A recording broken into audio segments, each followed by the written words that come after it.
Bom dia, turma. Hoje a gente vai dar continuidade ao nosso livro, entrando no módulo 3, tá? O capítulo 7, que, perdão, que fala sobre números na forma decimal. A gente viu que os números que têm relação com a palavra decimal são todos os números que são terminados em zero. No nosso caso, 10, 100 e 1000 por enquanto, tá?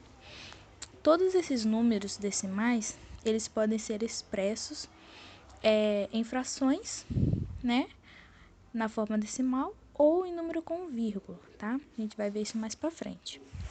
Na página 104, ele mostra a definição, né, que tá dizendo o que eu acabei de dizer, tá escrito o que eu acabei de dizer, que a gente estudou anteriormente, que as frações com denominador igual a 10, 100, 1000 e por aí vai, são chamadas frações na forma decimal, ou simplesmente frações decimais. E tem alguns exemplos mais abaixo. E também, no final da página, mostra a representação com material dourado, tá? Que são esses cubinhos pequenos, até o cubo maior, que ele representa a unidade, tá bom? Aí ele mostra o cubo dividido em 10 partes, dividido em 100 partes e dividido em 1000 partes.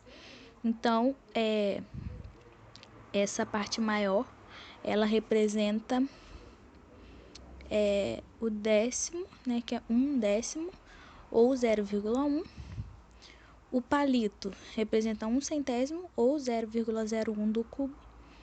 E o quadradinho menor, ele representa 1/1000, ou 0,001.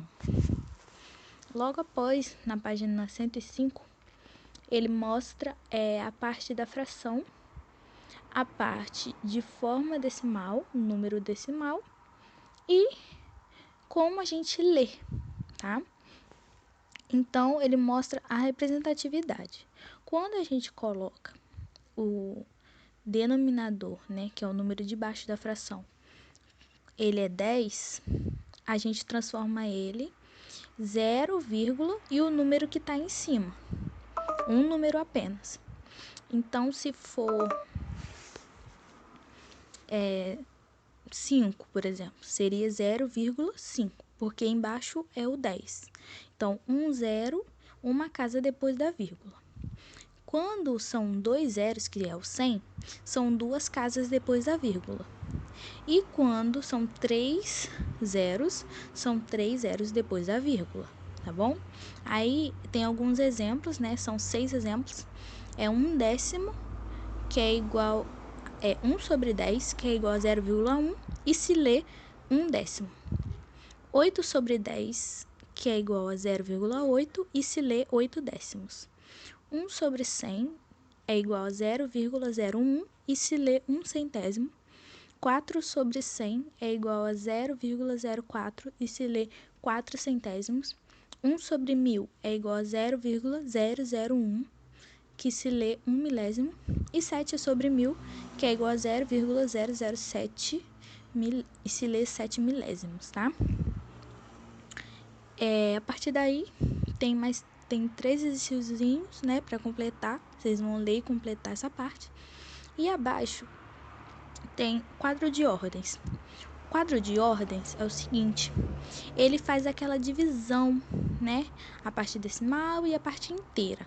A parte decimal é tudo que vem depois da vírgula.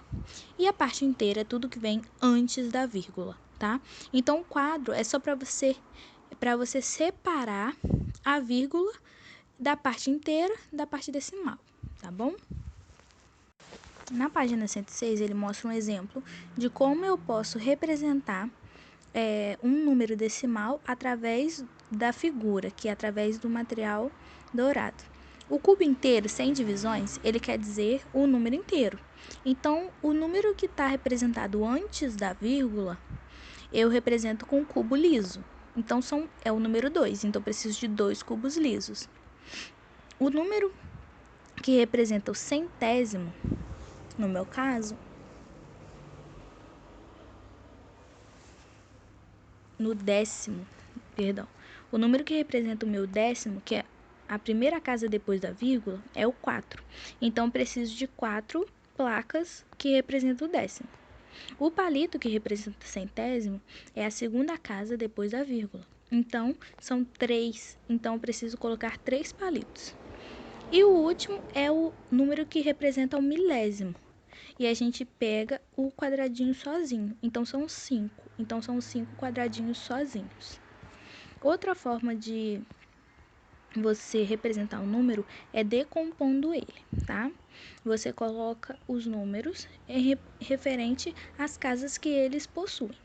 O 2 é o número inteiro, então ele fica sozinho. Logo após, o número que representa o décimo, né? Ele é o 0, e o próximo número é ele, 0,4. O 3 é o número que representa o centésimo, então ele é 0,03. E o número que representa o milésimo é o 5, então vai ser 0,005. Eu também posso representar na forma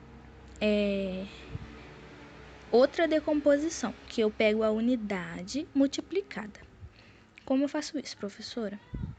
Eu sempre vou ter como referência a unidade 1. Então, eu tenho que ver qual o número que eu tenho que multiplicar o 1 para dar o número que eu estou precisando. Então, ali no caso, eu tenho o 2, 4, 3 e o 5. Então, para o 2, eu preciso multiplicar 2 vezes. Então, vai ser 2 vezes 1. Mas, aí é a segunda parte. O 0,1 eu tenho que multiplicar ele 4 vezes para aparecer o 0,4. Novamente, o 3, o 0,01, eu tenho que multiplicar ele 3 vezes para aparecer o 0,03. E o 5 da mesma forma, eu tenho que multiplicar o 0,001 5 vezes para aparecer o 0,005. Então, essas são 3 formas de decompor. A última forma é a forma decimal. Como que eu faço isso? Se o número representa o décimo, eu vou colocar o número sozinho em cima e o 10 embaixo. Se ele é centésimo, vou colocar o número sozinho em cima e o 100 embaixo. Se ele é milésimo, eu vou colocar o número sozinho em cima e os 1000 embaixo. Então, são 4 formas de se representar um número decimal, tá bom? Mais abaixo tem um quadro mostrando como que a gente transforma uma fração que não é decimal em uma fração decimal equivalente. Como eu faço isso? Eu posso multiplicar a fração por 10, se eu quiser que ela seja décimo, por 100 ou por 1000, de acordo com o que você precisa. Se você precisa de um décimo, você precisa multiplicar por 10. Se é centésimo, por 100. Se é milésimo, por 1000. Pulando para a página 113, ainda com formas decimais, de números decimais, eu vou ver a comparação. Como eu comparo um número decimal com o outro? Eu tenho 3 formas de comparar. Eu uso o sinal de maior, menor ou igual. Como eu vou verificar isso, professora? Primeiro, a gente compara a primeira casa decimal, que são os números inteiros.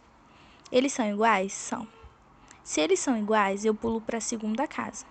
A minha segunda casa é igual? É. Então, ele continua igual.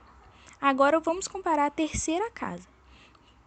Observem que no exemplo do livro, ele coloca 0,5 e 0,500. Um não tem os zeros e o outro tem. Só que o fato de não ter zero do lado do 5, do primeiro exemplo, não quer dizer que ele não seja igual, porque na forma de um todo, o desenho representa a mesma quantidade, o mesmo tamanho, tá? Então, quando eu não tenho nenhum número depois do 5 para comparar, ele quer dizer que é zero. Então, eu posso dizer que 0,5 é igual a 0,500, tá bom? Que ele representa o mesmo desenho. Agora, lá na página 114, eu vou verificar números que não são iguais, tá? Primeiro exemplo, ele deu 3,569 e 7,820. Primeira coisa que eu tenho que comparar. Qual é o primeiro número? primeiro número é a parte inteira. Eles são iguais? Não. Um é 3 e o outro é 7. Então, a partir daí, você já consegue verificar qual o número é maior. Se o número maior inteiro for o 7, então o número 7,820 ele é maior de cara, tá bom? Outro exemplo. Quando o exemplo de baixo é 1,930 e 1,375. Quando a gente vê esse exemplo, a gente vê o primeiro número, que é a parte inteira, que é 1. Os dois são 1. E agora, professora, como eu vou saber? Agora, você parte para o segundo número, que é o número depois da vírgula. Qual número é maior? É o 9 ou é o 3? É o 9. Então, o número maior é 1,930. Por quê? O primeiro número ele é igual. Então, quando o primeiro número ele é igual, a gente pula para o segundo. Se o segundo for igual, a gente pula para o terceiro e por aí vai. Assim que a gente compara os números decimais. Agora eu vou passar a atividade para vocês. Tenha uma boa aula. Se tiverem dúvidas, segue o mesmo esquema, tá? Manda dúvida para mim no comentário. E se você ainda não entender, pode me chamar que eu chamo você em chamada de vídeo individual para tirar sua dúvida ao vivo, tá bom? Tenha um bom dia e uma ótima quarta-feira. Tchau, tchau!